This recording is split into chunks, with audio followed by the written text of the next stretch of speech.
হরে কৃষ্ণ। শ্রী শ্রী গুরু গৌরাঙ্গ জয়তু, জয় ছিল প্রভুপাদ। হরে কৃষ্ণ সুধী ভক্ত সজ্জন, আজকে আমরা পাঠ করব শ্রীমদ্ ভগবদ গীতা যথাযথ প্রথম অধ্যায়, শ্লোক নম্বর 21। তো তার আগে আমরা মঙ্গলাচরণ পাঠ করব। ওম অজ্ঞানতিমিরান্ধস্য জ্ঞানাঞ্জন শলাকয়া চক্ষু উন্মিলিতং যেন তস্मै শ্রী গুরবে নমঃ। শ্রী চৈতন্য মনোভীষ্টং স্থাপিতং যেন ভূতলে স্বয়ং রূপ কদামহং দদপি স্বল্পদান্তিকम्। वन्देऽहं श्रीगुरुं श्रीयुतपदकमलं श्रीगुरो वैष्णवंश श्रीरूपं साग्रजातं सहगणलग्नतं तं सजीवम् साद्वैतं सावधूतं परिजनसहितं कृष्ण चैतन्य देवं श्रीराधाकृष्ण पदन सहगणललिता श्रीविशाखान्वितं नमः विष्णुपादय कृष्णप्रेष्ठाय भूतले श्रीमते जयपताका स्वामिनीति नामिने नमो आचार्यपदय निधाय कृपा प्रदायिने गौरकथा दामोदर नगरग्राम तारिणे नमो विष्णुपादाय कृष्णप्रेष्ठाय भूतले श्रीमते भक्तिवेदान्त स्वामिनीति नामिने नमस्ते सरस्वती देवी गौरवाणी प्रचारिणी निर्विशेष शून्यवादी पाश्चात्य तारिणी हे कृष्ण करुणा सिंधु दीनबंधु जगतपते गोपेश गोपिकान्त राधाकान्त नमस्तुते तप्त कांचन गौरांगी राधे वृंदावनेश्वरी वृषभानुसुते देवी प्रणमामि हरिप्रिय नमो महावदनाय कृष्ण प्रेम पदयते कृष्णाय कृष्णाय चैतन्य नामे गरते शे नमो नमः नमो ब्राह्मणो देवाय गो ब्राह्मणो हिताय च जगद्दिताय कृष्णाय गोविन्दाय नमो नमः पञ्चाकल्पतरुश्च कृपा सिन्धुभ्यश्च पतितानां पावनेभ्यो वैष्णवेभ्यो नमो नमः।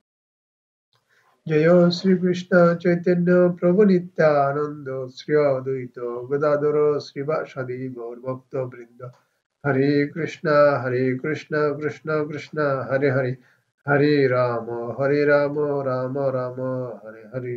ओम नमो भगवते वासुदेवाय ओम नमो भगवते वासुदेवाय ओम नमो भगवते वासुदेवाय। ओम हरितच्छत ओम हरितच्छत ओम हरितच्छत। হরে কৃষ্ণ। তো আমরা পাঠ করব হচ্ছে প্রথম অধ্যায় 21 নম্বর শ্লোক। সাংখ্যযোগ ও বিষাদ যোগ।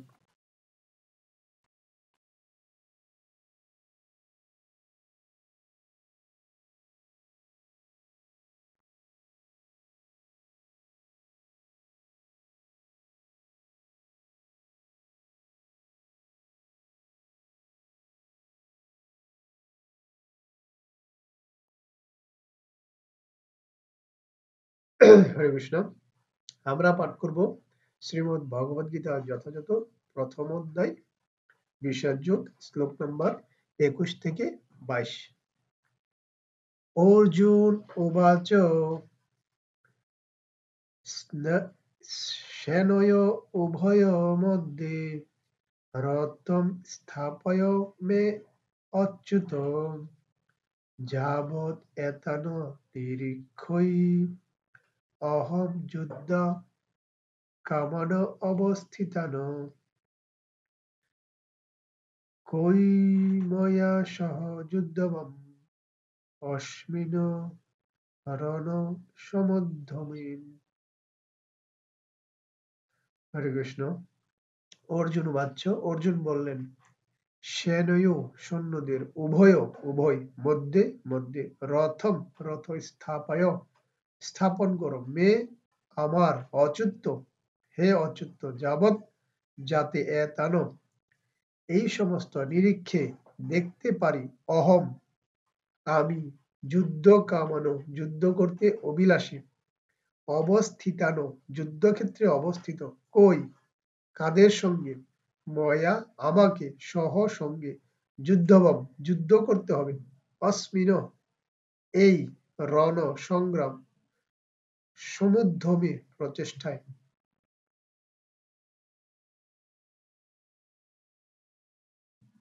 হরে কৃষ্ণ। অনুবাদ। অর্জুন বললেন, হে অচ্যুত, তুমি উভয় পক্ষের সৈন্যদের মাঝখানে আমার রথ স্থাপন করো, যাতে আমি দেখতে পারি যুদ্ধ করার অভিলাষী হয়ে কারা এখানে এসেছে এবং এই মহাসংগ্রামে আমাকে কাদের সঙ্গে যুদ্ধ করতে হবে। হরে কৃষ্ণ। তো অর্জুন বললেন, হে অচ্যুত, অর্থাৎ ভগবানকে অচ্যুত বলে সম্বোধন করছেন, অর্থাৎ আমরা হচ্ছে ভগবানের অবিচ্ছেদ্য অংশ। তো উভয় পক্ষের সৈন্যদের মাঝখানে আমার রথ স্থাপন করো। তো অর্জুন ভগবানকে বলছেন যে আপনি উভয় সৈন্যদের মাঝখানে রথটা রাখুন, যাতে আমি দেখতে পারি এই যুদ্ধ করার জন্য কারা কারা এসেছে। মানে অর্জুন দেখতে চান যে কারা কারা তার সঙ্গে যুদ্ধ করতে এসেছে, সেটা তিনি দেখবেন, এবং এই মহাসংগ্রামে আমাকে কাদের সঙ্গে যুদ্ধ করতে হবে তিনি সেটা দেখবেন। সেই জন্য বলেছেন যে দুই দলের মাঝখানে তার রথটা স্থাপন করার জন্য। কাকে বলেছেন? পরমেশ্বর ভগবান শ্রীকৃষ্ণকে। কারণ পরমেশ্বর শ্রীকৃষ্ণ হচ্ছে কি এই অর্জুনের রথের সারথি, চালক। তাই অর্জুন সে ভগবানকে বলেছেন। শিল প্রভুপাদ তাৎপর্য কি জয়। তো যদিও শ্রীকৃষ্ণ হচ্ছেন পরমেশ্বর ভগবান, তবু তিনি অহেতুকি কৃপা বসে তার প্রিয় সখা অর্জুনের রথের সারথি হয়ে তার সেবা করছেন। ভাবা যায়, যিনি বিশ্ব ব্রহ্মাণ্ডের মালিক, তিনি সমস্ত সৃষ্টিকর্তা, তো তিনি অর্জুনের সারথির হয়ে ড্রাইভার, এই রথের ড্রাইভার হচ্ছেন পরমেশ্বর ভগবান। তিনি কৃপা বসে অর্জুন উপর অহেতুকি কৃপার বসে তার প্রিয় সখা অর্জুনের রথের সারথি হয়ে তিনি নিজে তার ভক্তের সেবা করছেন। ভাবা যায়। তো ভক্তের প্রতি করুণা প্রদর্শনে ভগবান কখনো চ্যুত হন না, কখনো বিচ্ছিন্ন হন না। কি বলছে যে ভক্তের প্রতি করুণা প্রদর্শন করার জন্য, ভক্তের প্রতি কৃপা প্রবেশ করার জন্য, ভক্তের প্রতি করুণা প্রদর্শন করার জন্য তিনি কখনো চ্যুত হন না। তাই তাকে এখানে অচ্যুত বলেছে, যে কখনো তিনি পিছপা হন না, সবসময় ভক্তকে রক্ষা করার জন্য তিনি প্রস্তুত থাকেন। এই জন্য ভগবানকে এখানে অচ্যুত বলা হয়েছে। তো অর্জুনের রথের সারথি হওয়ার ফলে তাকে অর্জুনের আদেশ অনুযায়ী কাজ করতে হয়েছিল। হ্যাঁ, তো অর্জুনের রথের সারথি হবার ফলে তাকে অর্জুনের আদেশ অনুযায়ী কাজ করতে হয়েছিল। ভগবান যেহেতু ড্রাইভার হয়েছে, তো মালিক যে দিকে বলে সেই দিকে কিন্তু তাকে নিতে হয়। যদি বলে এখানে নিয়ে রাখুন, এখানে যেতে হয়, ওইখানে রাখুন, ওইখানেই যেতে হয়। এইভাবে ভগবান কৃষ্ণ তিনি ভক্তের যেভাবে যেখানে বলে সেখানেই যেতে হচ্ছে, যে আপনি দুই দলের মাঝখানে নিয়ে রথটা রাখুন, ভক্তের কথা তাকে শুনতে হচ্ছে। যেহেতু তিনি অর্জুনের সারথি, এবং যেহেতু তা করতে তিনি কুণ্ঠিত হননি, এবং তিনি কি তা করতে কুণ্ঠিত হননি, তিনি করতে কোনো কণ্ঠাবোধ করেননি, তিনিও সেটা করেছেন, এবং তাই তাকে অচ্যুত বলে সম্বোধন করা হয়েছে। আর এই জন্যই ভগবানকে এখানে অচ্যুত বলে সম্বোধন করা হয়েছে। যদিও তিনি তার ভক্তের রথের সারথি হয়েছেন, তবু তার পরমপদ কেউ দাবি করতে পারে না। এখানে অনেকে মনে করতে পারে, ভগবানের রথের সারথি, তাহলে তো সে ভগবান না, অথবা কেন আমরা তার কথা শুনবো, যে নিজে কিনা সে যদি সৃষ্টিকর্তা হয়, সে যদি বিশ্ব ব্রহ্মাণ্ডের মালিক, তাহলে সে কেন রথের সারথি হয়েছে, চালক হয়েছে, ড্রাইভার হয়েছে, আর সে কেনই বা অর্জুনের কথা শুনে? তাহলে অন্য কেউ কি সেই পরম পদ লাভ করতে পারে? মানে সে কি অন্য কেউ কি বিশ্ব ব্রহ্মাণ্ডের মালিক হতে পারে? অবশ্যই না, কেউ দাবি করতে পারবে না। যদিও তিনি তার ভক্তের সারথি হয়েছেন ঠিকই, কিন্তু তার পরম পদ কেউ দাবি করতে পারবে না যে আমি ভগবান আর কৃষ্ণ ভগবান না, সে রথের সারথি, সে ড্রাইভার না, এটা কখনোই হতে পারে না। ভগবান যে কোন রূপ বা যে পরিস্থিতি, এনি সিচুয়েশন ভগবান সেটা তিনি করতে পারেন। ভগবানের ক্ষেত্রে কোনো কারণ ভগবান হচ্ছেন তিনি যে কোনো রূপ ধারণ করতে পারেন, এতগুলো অবতার ধারণ করতে পারেন। যে ভগবান এত এত রূপ কেন ধারণ করেছেন? যে ভগবান তিনি গোবর্ধন পর্বতকে ধারণ করেছেন,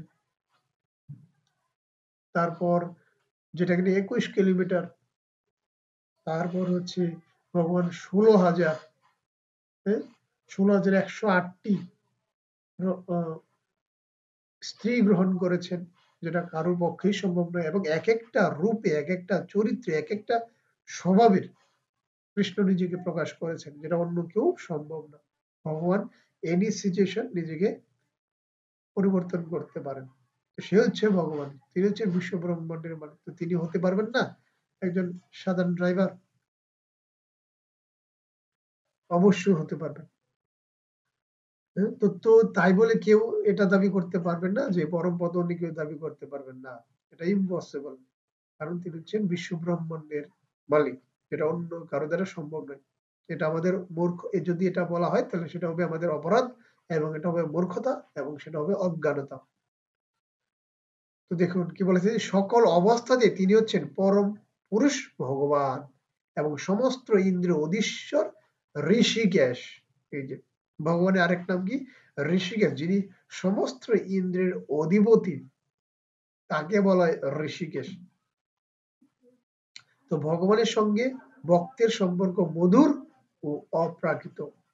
আর এই ভগবানের সঙ্গে কি ভক্তের সম্পর্ক কি হয়? মধুর হয় এবং অপ্রাকৃত হয়।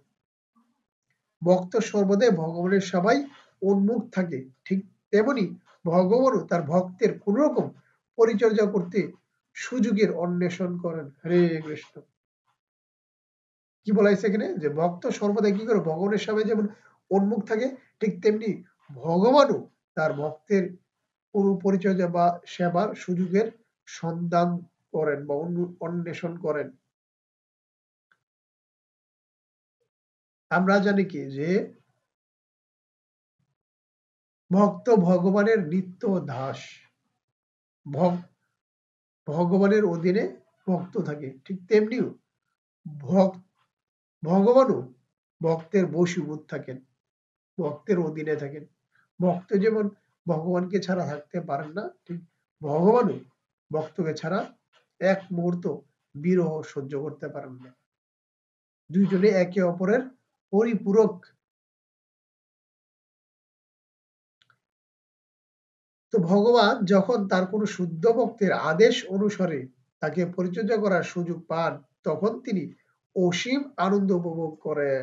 হরে কৃষ্ণ। কি বলছে? যে ভগবান যখন কোনো শুদ্ধ ভক্তের আদেশ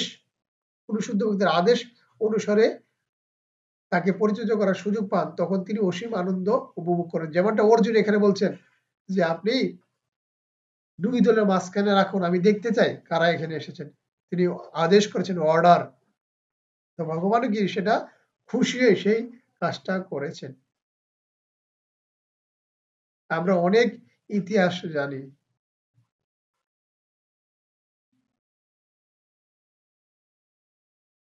যেমনটা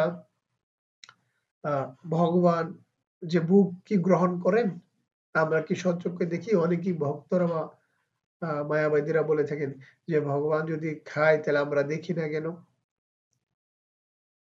তো ভগবান মূলত ভোগ গ্রহণ করেন ভক্তি এবং প্রেম অনুসারে। কিন্তু এমন এমনও ভক্ত রয়েছে, এমন এমন ভক্তের প্রেম রয়েছে যেটা কিনা ভগবান ভোগ গ্রহণ করতে প্রস্তুত। অর্ডার, যেখানে এখানে নির্দেশ বলা হয়েছে, আদেশ বলা হয়েছে। একবার আচ্ছা আমরা এটা পরে বলছি, এটা শেষ করি আগে। আচ্ছা, তো ভগবান কি আদেশ পালন করে আনন্দ উপভোগ করেন। পরবর্তীতে ভগবানের জন্য সর্বলোক মহেশ্বর, তিনি সর্বলোকের মহেশ্বর, যেহেতু তিনি হচ্ছেন প্রভু, প্রত্যেকে তার আদেশের অধীন। হ্যাঁ, তো ভগবানের আদেশের অধীন সবাই। এবং তাই তাকে আদেশ দেবার মতো তার ঊর্ধ্বে আর কেউ নেই।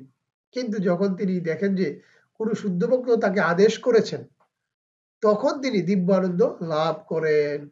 যদিও সকল অবস্থাতেই তিনি হচ্ছেন অভ্রান্ত প্রভু। বলা হয়েছে কি যে তাকে আদেশ করার মতো কেউ নাই, কিন্তু কোন শুদ্ধ ভক্ত যদি তাকে আদেশ করেন তাহলে সেটা তিনি অসীম আনন্দের সহিত তিনি সেটা উপভোগ করেন এবং তাদের আদেশ পালন করেন। তো ভগবানের শুদ্ধ ভক্ত রূপে অর্জুন কখনোই কৌরবদের সঙ্গে যুদ্ধ করতে চাননি। ভগবানের শুদ্ধ ভক্ত ঝগড়া করতে চায়, যুদ্ধ করতে চায়, কোনো অবস্থাতেই চান না। কিন্তু কোন রকম শান্তিপূর্ণ মীমাংসা করতে অনাগ্রহী দুর্যোধনের দূরদমনীয় মনোভাব তাকে যুদ্ধে অবতীর্ণ হতে বাধ্য করেছিল। কিন্তু ধর্মকে স্থাপন করার জন্য এবং যে অশান্তি হয়েছিল সেটা দমন করার জন্যই মূলত তাকে যুদ্ধে নামতে হয়েছে, বাধ্যতামূলক তাকে অবতীর্ণ হতে হয়েছে। তাই তিনি যুদ্ধের আগে একবার দেখে নিতে চেয়েছিলেন যে তার বিপক্ষে যুদ্ধ করতে কে কে রণাঙ্গনে উপস্থিত হয়েছিল। তো তাই তিনি যুদ্ধ করার আগে তিনি দেখতে চেয়েছেন যে রণাঙ্গনে কারা কারা আসেন, আমাকে কাকে কাকে মারতে হবে, কার সঙ্গে আমাকে যুদ্ধ করতে হবে। তিনি ভয় পাচ্ছিলেন মূলত। তো যদিও যুদ্ধক্ষেত্রে শান্তি স্থাপন করার কোনো প্রশ্নই উঠে না, তবু যুদ্ধের আগে অর্জুন একবার সকলকে দেখতে চেয়েছিলেন এবং তিনি দেখে নিতে চেয়েছিলেন সেই অন্যায় যুদ্ধে কৌরবেরা কতখানি উৎসাহী ছিল। হরে কৃষ্ণ। তো এই শ্লোকে মূলত এটাই বোঝানো হচ্ছে যে অর্জুন দেখতে চেয়েছেন যে যুদ্ধে কারা কারা এসেছে, কাদের সঙ্গে যুদ্ধ করতে হবে। এবং ভগবান এখানে অর্জুন ভগবানকে আদেশ দিয়েছেন যে আপনি দুই দলের মাঝখানে রাখুন, আমি দেখতে চাই আমার সঙ্গে যুদ্ধ করতে কারা কারা এসেছেন। মূলত এই শ্লোকের অনুবাদ সেটা। এখন এখান থেকে আমরা জানবো যে আদেশ ভগবানকে আদেশ করেছেন, সে আদেশের মাহাত্ম্যটা কেমন, যে ভগবানের আদেশ ভক্তদের মেনে চলা উচিত। আবার বলা হয়েছে যে ভগবানও খুশি হন, কোন শুদ্ধ ভক্ত যদি ভগবানকে আদেশ করেন তাহলে ভগবানও অসীম আনন্দ উপভোগ সহকারে সে আদেশ পালন করেন। হরে কৃষ্ণ। তো এই সম্পর্কে আমরা একটা গল্প বলবো যে কেমন ভক্ত হলে ভগবান আদেশ পালন করেন। একবার উড়িষ্যায়, পুরী ধামে উড়িষ্যায় 60,000 ব্রাহ্মণ পরিবার সেখানে বাস করত। তো সেই 60,000 পরিবারের মধ্যে আলালনাথের মন্দির ছিল, যেখানে আলালনাথ বাস করত। ভগবানের বিগ্রহ আরেক নাম হচ্ছে আলালনাথ। তো সেই 60,000 পরিবারের মধ্যে ভাগ করা ছিল যে প্রতিদিন একজনের ওই দিন ভগবানের ভোগ নিবেদন করা, ভগবানের সেবা এই পরিবারের একজন প্রতিদিন, একজন পরিবারের একদিন, আরেকজন পরিবারের একদিন, এরকম ভাবে প্রতিদিন চলতে থাকতো। তো হঠাৎ এক হতদরিদ্র ব্রাহ্মণ পরিবার ছিল এই 60,000 পরিবার মধ্যে, সে ভিক্ষা করে জীবন ধারণ করত। তো আজকে সেই হতদরিদ্র ব্রাহ্মণ পরিবারের দায়িত্ব পড়ল যে এই দিন তাকে ভগবানকে ভোগ নৈবেদ্য অন্নাদি ব্যঞ্জন রন্ধন করে ভগবানকে নিবেদন করতে হবে। আজকে তার পাল। এখন সেই হতদরিদ্র ব্রাহ্মণটি ভাবছেন যে আমি যদি ভিক্ষা করতে না যাই তাহলে পরের দিন তাকে উপবাস করতে হবে। তো সেই জন্য তিনি তার ব্রাহ্মণীকে বলেছেন যে হে ব্রাহ্মণী, তুমি ভোগ নৈবেদ্য অন্ন ব্যঞ্জনাদি রন্ধন করে যে মধু, তার পুত্র হচ্ছে মধুকে দিয়ে তুমি পাঠিয়ে দিবে ভগবানকে সেবা করানোর জন্য, আর আমি ভিক্ষা করতে চললাম। সেই কথা বললে ব্রাহ্মণ চলে গেলেন ভিক্ষা করতে। আর তখন সেই ব্রাহ্মণী তিনি ভগবানের জন্য ভোগ নৈবেদ্য অন্ন ব্যঞ্জনাদি রন্ধন করলেন এবং পরবর্তীতে মধুকে ডেকে এনে বললেন, হে পুত্র, তুমি যাও আজকে আলালনাথকে ভোগ নৈবেদ্য খাইয়ে আসো। হ্যাঁ, যে ভোগ নৈবেদ্য তুমি ভগবানকে দিয়ে আসো, ভগবান ভোগ খাবেন। হ্যাঁ, তো সেই ভোগ নিয়ে তিনি আলালনাথ মন্দিরের কাছে গেলেন। মন্দিরে গিয়ে প্রবেশ করে তিনি কি করলেন, মুখ দিলেন, মুখ দিয়ে ভগবানকে ডাকছেন, হে ভগবান আলালনাথ, তুমি মুখটুকু খাও। তো তার একটা বিশ্বাস ছিল কি, যে আগে যে বা এই পিতা যে ভোগ দিত, ভোগ মনে খায়, ভগবান মনে খায়। তো তার একটা বিশ্বাস ছিল, সেটা জানে যে তারা যে সেবা দেয়, তারা যে ভোগ দেয়, ভগবান মনে খায়। তো সে দেখছে, হে আলালনাথ, আমি তো তোমাকে ভোগ দিয়েছি, তুমি সে খাও। আমি মন্ত্র জানি না, কিচ্ছু জানি না, তুমি ভোগটুকু খাও। সে জানে ভগবান খায়, সেটা জানতো, সে ভগবান খায়। সে দেখছে যে আলালনাথ খাচ্ছে না, ভগবানের বিগ্রহ দাঁড়িয়ে আছে, খাচ্ছে না। তখন সে বলছে, কেন খাচ্ছ না?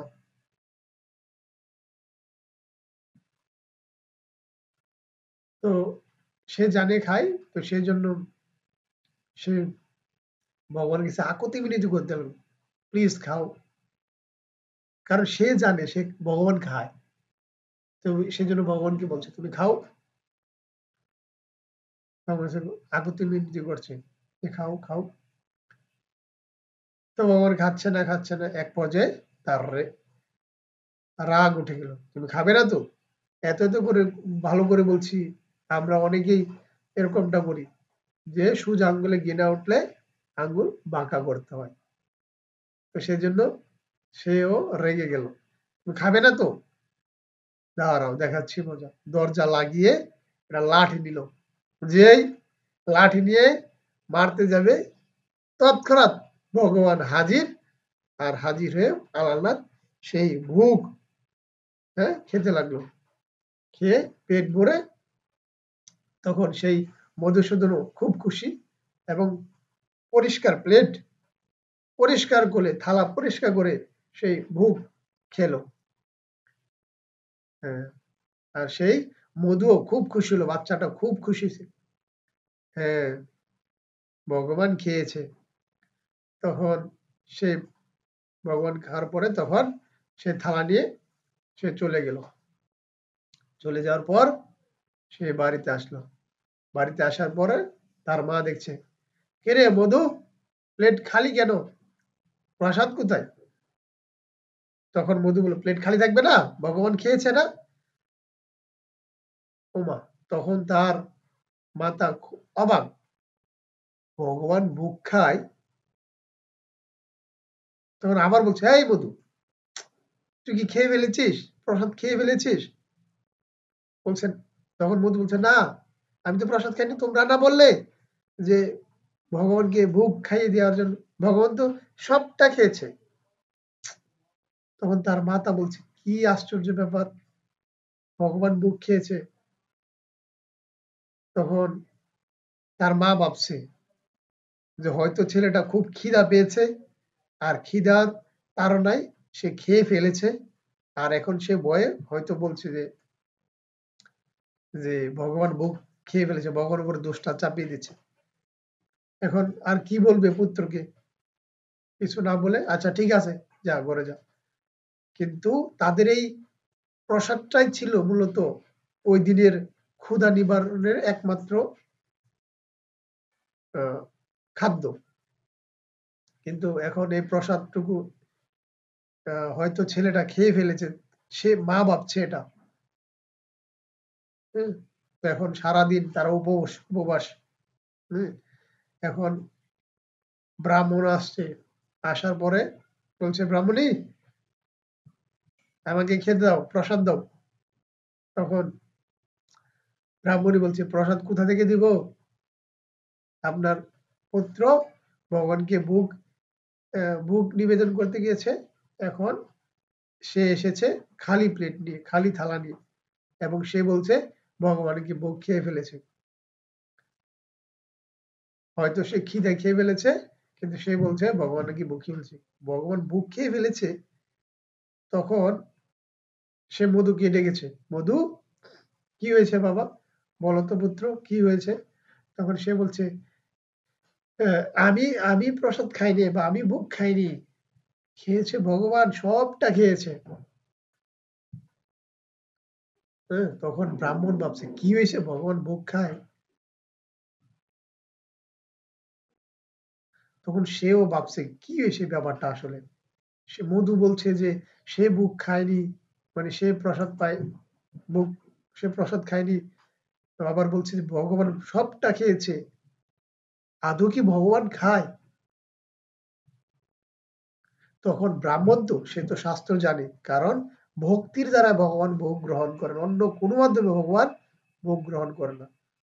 ব্রাহ্মণ সেটা বলেছে, হলেও হতে পারে, এটা বিশ্বাস করেছেন। হতেও পারে, আবার নাও হতে পারে। হয়তো সে চিটিং করেছে, সে নিজে খেয়ে ফেলেছে, আর এলে ভগবান খেতে পারে। তখন ব্রাহ্মণ এটা পরীক্ষা করার জন্য, দেখার জন্য, সে কি করেছে, যে বলছে, হে পুত্র, তুমি কালকে আবার যাবে ভগবানকে মুখ নিবেদন করার জন্য। যে কথা সে কাজ পরের দিন। ঠিক আছে, এখন ব্রাহ্মণ গেছে, তিনি যাননি, তিনি কোথাও যাননি, তিনি আজকে দেখবেন। তখন আবার ঠিক সেম ভাবে ব্রাহ্মণে অন্য নৈবেদ্য নিবেদন করে তার পুত্রকে দিয়ে পাঠালো, যে যাও তুমি ভগবানকে ভোগ খাওয়াই আসো। আজকে কি করলো ব্রাহ্মণ, তিনি কোথাও গেলেন না, তার পিছন পিছন তিনি ছুটলেন। তখন মধু সেই আলালনাথ মন্দিরে প্রবেশ করলো, দরজা লাগিয়ে দিল, আর তিনি, এই ব্রাহ্মণ যে দরজা ছিদ্র, সেই ছিদ্র দিয়ে দেখছেন কি করছে মধু আসলে। তা আবার যে কথা সে কাজ মধু আকত মিলিত করতে লাগলো, যে মাতা পাঠিয়েছে, পিতা পাঠিয়েছে ভোগ গ্রহণ, ভোগ খাওয়ার জন্য, আপনি খান, মুখটা খান, আসো আসো, কি হলো আসো, কালকে না তুমি খেলে সবটা, আজকে আসো আসো। তো সে আসছে না, আসছে না, ভালো করে আকুতি মিলিত করছে, আসছে আসছে, আসছে না। তখন আবার, তখন আবার কি করলো, লাঠি নিয়ে, যে লাঠি দিয়ে মারবে, আবার ভগবান হাজির হয়ে আসলো, হাজির হয়ে তখন সেই প্রসাদ খেতে লাগলো। তখন এই যে ব্রাহ্মণ, তিনি সবটা দেখছেন, হায় রে, আমরা এত কষ্ট সাধন ভোজন করেও ভগবানের দর্শন পেলাম না, আর আমার পুত্র, সে ভগবানকে দর্শন করছে, ভগবান নিজে এসে সেই ভোগটুকু গ্রহণ করছে। সেটা দেখে তিনি আর সহ্য করতে পারলেন না, তিনি দরজা জোরে ধাক্কা দিয়ে খুলে ফেলেছেন।